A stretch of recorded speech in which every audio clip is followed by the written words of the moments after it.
Hello po guys, so nandito na naman po yung ating YouTube channel ko. So ngayon po ay magti-teach na po tayo ngayon. So ayan po, kasi po ay kahapon po ay nag-teach po tayo ng June 8, 2024 to October 3, 2024. Kasi ay mga 4 na buwan na lang bago ako mag-birthday sa October 3, 2024. Kasi ako ay magsi 16 years old na. So ayan po. So ngayon po kasi ako ay pa lang, bakasyon ko pa lang po ngayon. So ayan po, kasi ay matagal pa ako papasok kasi ako ay lilipat na ako sa ibang school. So ayan po, doon na kay nila Ayersa. So alam mo ba guys kung kailan kami nagbakasyon? So hindi mga May 26 bakasyon na namin. So ayan po, kasi hanggang June 9 na 2024. So ayan po. Kasi so alam mo ba guys kung kailan kami papasok? So ayan po, dahil ako ay lilipat na ako ng ibang school, doon na kay nila Ayesha. So hindi mga August 29. So mga August 29 daw kami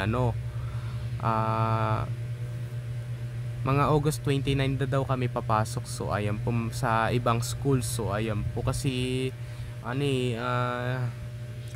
medyo matagal-tagal pa kasi bakasyon pa lang namin ngayon. Kasi ang date ngayon is June 9 na 2024. So ayan po, kasi ito yung pangalan ko eh.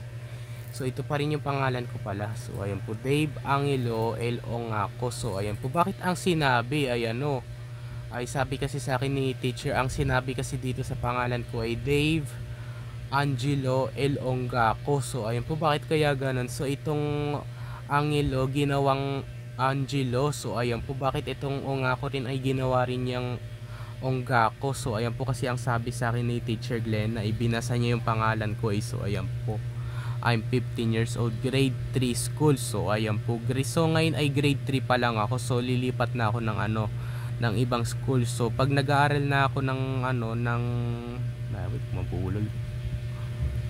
Pag lumipat na ako ng bagong school, doon na kay nila Ayesha, grade 3 pa rin ako. So ayan po, grade 3 pa lang ako. Kasi yung nakita ko doon sa sa 24 oras, grabe talaga, 82 years old na, nag-aaral pa rin, grade 12. So ayan po, grabe talaga, pero okay lang yun sa akin. So ayan po. So wait lang, may sasabihin pa pala ako sa inyo. So ayan po, so alam mo ba guys, pag nag 16 years old na ako, kasi ang sinabi sa akin ni daddy, so pag nag 16 years old na ako, so mag-aaral pa rin ako talaga. So ayan po.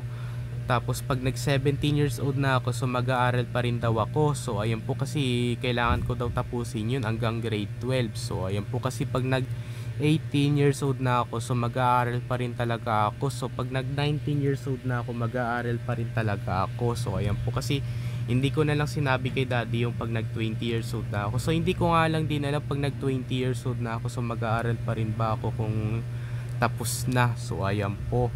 So ayan po, kasi ako ay 15 years old pa lang eh. It's grade 3 school. So ayan po. So ayan po. So ayan po guys. So dito na lang po tatapusin yung video vlog natin ngayon.